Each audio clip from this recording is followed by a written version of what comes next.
All right, today we're going to dive into some blockchain game wars that I think you guys are going to want to listen to. We're going to be breaking down a lot of projects and also giving you some insights as to where maybe some of these game companies are going to be going. It's going to be a good one. My name is Paul Barrow. Welcome back to the Tech Path.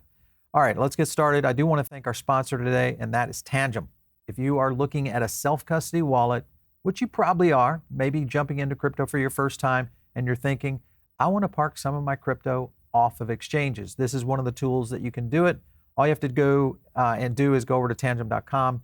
You can jump right into one of their cards. One of the things you're going to like here is the flexibility of both the card and the app versus using a hardware wallet. You know what I'm talking about. And it's very simple. You get a 3-card set, keep one with you, park the other 2, hide them up, and then use it anytime you need to do a transaction right there on your phone, both iOS and Android. Make sure and check it out. You get an initial discount by just using our code, so we'll leave one down below. Make sure and check it out. It helps out. Now, I know everybody was kind of dogging us a little bit about my statement last week, a reference to the situation around Illuvium and them being on Avalanche. I just want to kind of clarify. There's a lot of research that comes, of course, across our desk here, and some of it is through things that we just are constantly, perusing. One of the things that really kind of caught our eye was what was happening over on BeamHub.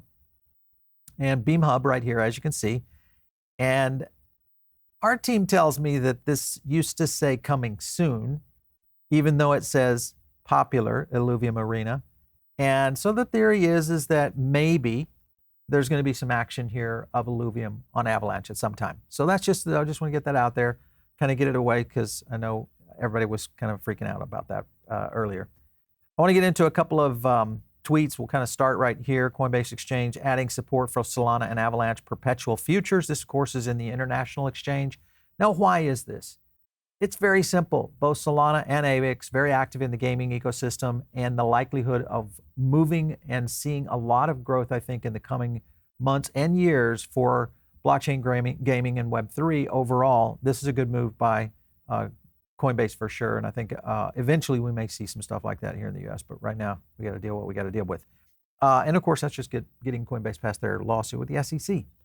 If you have not checked out our full playlist on Avalanche, go check it out. It's going to give you a full rundown of a lot of the projects, some of the games, some of the SocialFi experiences, all sorts of things that we've covered over the months and years with the Avalanche team, many of their devs, all that, executives, etc. Check it out. You guys will like it. It's a good playlist to get kind of indoctrinated into understanding what's happening in gaming. Why Avalanche is going to probably be one of the top ones out there. So why are so many crypto games are switching chains or calling it quits? And there's some reasons here. I want to kind of highlight a couple of points here. Let me kind of zoom out on this. There's a few things that I want to focus in on. 81% of current blockchain games use non-gaming focused layer 1. So that's one reason. Early on, they're going to have to move into some of these layer 2s. 74% of games are now choosing an EVM network like Solana's virtual machine.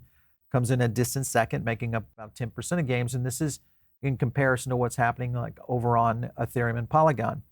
ETH sidechain Polygon remains the top choice. You can kind of see the chart right here. And the number, Solana looks like they're number 4, ETH number 3, and obviously BNB and Polygon pretty much holding the top 2 spots. So something to be aware of. 65% blockchain games move networks so this year, up 48%, up from 48 games switching things up across all of 2022. So a little bit of activity.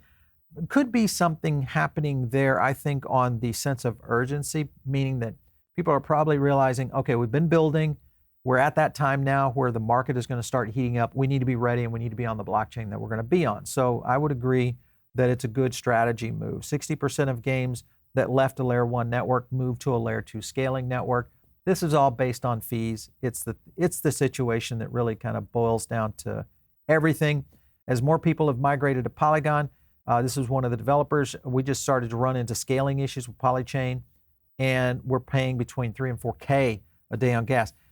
Just untenable. So this is preventing us from both scaling and the game. So that's a problem I think eventually will be solved with some advancements in Polygon tech that will eventually get that into a scalable solution for the growth that we're going to see around gaming in general.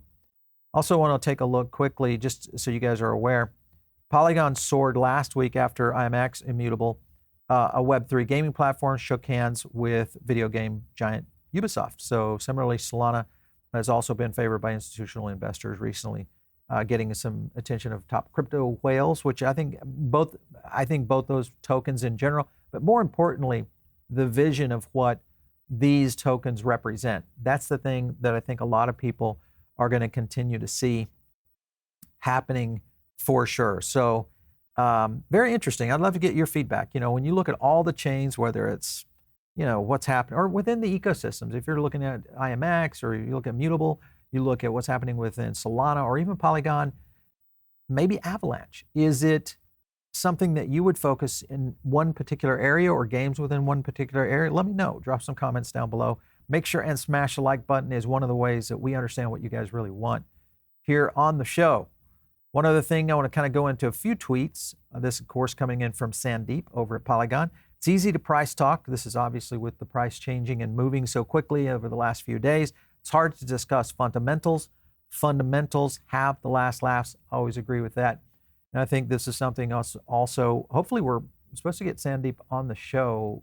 He's been scheduled a couple of times. We're going to try to get him on the show, hopefully before year end, to give you guys kind of an update of what's happening over at Polygon. Here's Robbie Ferguson from Immutable. Are you getting it, Anon? I don't know if that's a message or not. We'll see. Anyway, Assassin's Creed maker Ubisoft is building a crypto gaming experience with Immutable. And I think this is something that we're going to continue to see a lot of major partnerships really make their way into some of these projects that I think are good for the industry, but more importantly, are good for this cycle.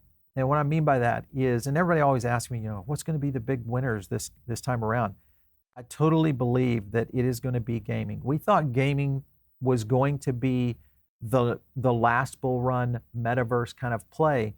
Many of these projects just were not ready. Many of these, blockchains weren't ready. Now it's a different story. And when you think about that, look at what is happening with Avalanche. Why are AAA game studios choosing Avalanche?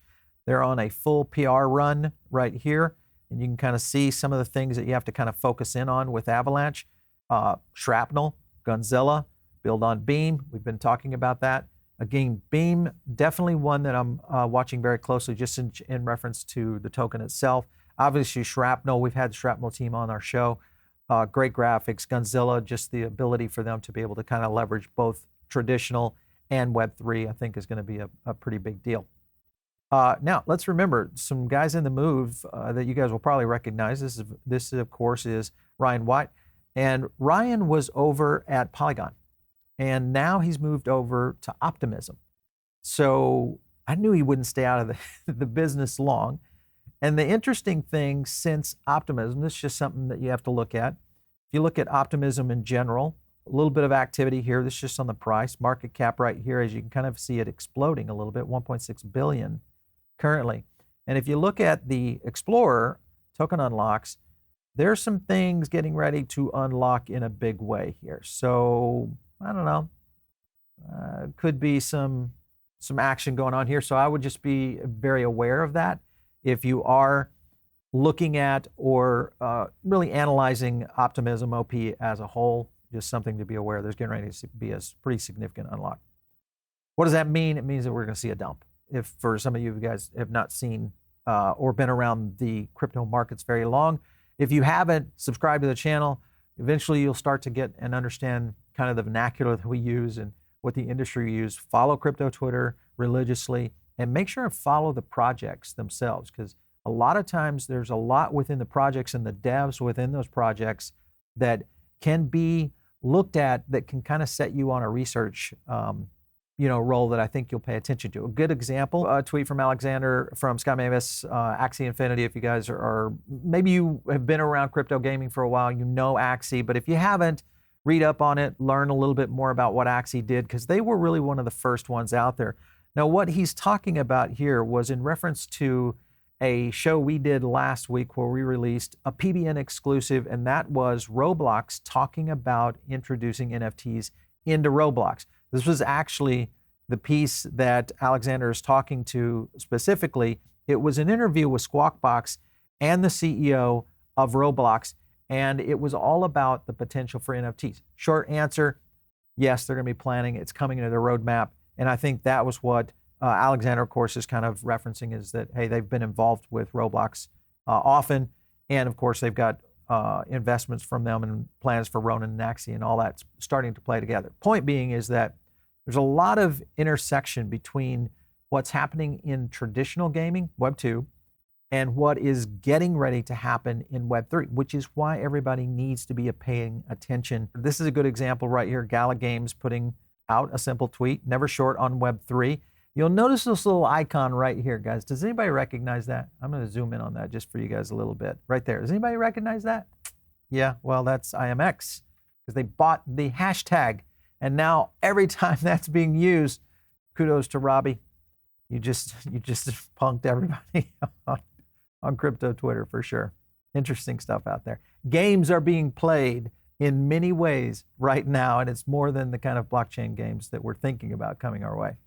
All right, rolling out another topic. Of course, many of you guys have probably heard us talk about Zilliqa way back in the day.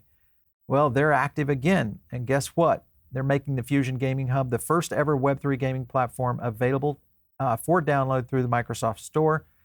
It's real, guys. There's a Web3 platform called Fusion, right there, Fusion, on the Microsoft Store. And you'll kind of get here, Web3, some of the things that are happening there. I don't know. I'm just... we'll see. But the point is that someone's going to be first. And of course, this is interesting that this was the case. All right, further into it, let's go over here. Chiliz on the move again, likely to be on the move for some time with this move right here, announcing that Animoca Brands joins Chiliz as a new validator. So they align the blockchain innovation with Chiliz SportFi. We've talked to Chiliz before. We've went around Chiliz. And if you don't know about Chiliz, check out some of our videos, because we do a full breakdown. Think of it really as a blockchain for the fans of a lot of these major sports leagues, and this could be everything from MMA to soccer, etc. European football for those of you in Europe.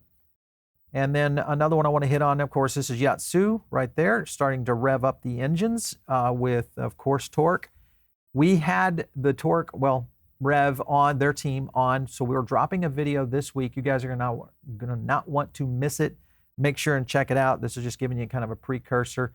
Another thing that we've got coming is a interview with the Hivemapper team. And if you guys don't know about Hivemapper, this is the company that is really expanding mapping in the blockchain and what that might mean for every kind of company out there in logistics, all of that. This is the utility scenario that plays into a lot of that. So it's a good one to watch. We're going to drop a video on that this week as well. All right, just as an example, this, of course, as everybody understands, Atlas was one of the first movers out. And of course, that as we've seen in terms of their, amazing development as a game overall. Others to watch this week, Uniswap, we're kind of keeping a close eye on. If you're watching some of our videos, you'll know why. Go back and look at our video a little bit more on stablecoins and tokenization around that. Other ones to keep an eye on, I want to kind of scan down in here. This is Chiliz. This is the one that we just mentioned a second ago. This is another one to keep an eye on. And a handful of others. There's obviously Wild. We've talked about Wilder World before, Over, a couple others you might want to take a look at. Anyway, point is that we're starting to see a little bit of activity in Web3 around a lot of these games and eventual platforms of what's going to play into the future of gaming as a whole. All right, if you guys are not part of the Diamond Circle, make sure and get in right now. It's one of the best places that you can get additional alpha from us. A couple of podcasts. Kyle has his Web3 and business podcast over there. It's a great one. Listen to that one. And if you want to follow me out there on X, it's @Paul Barron. Catch you next time right here on TechPath.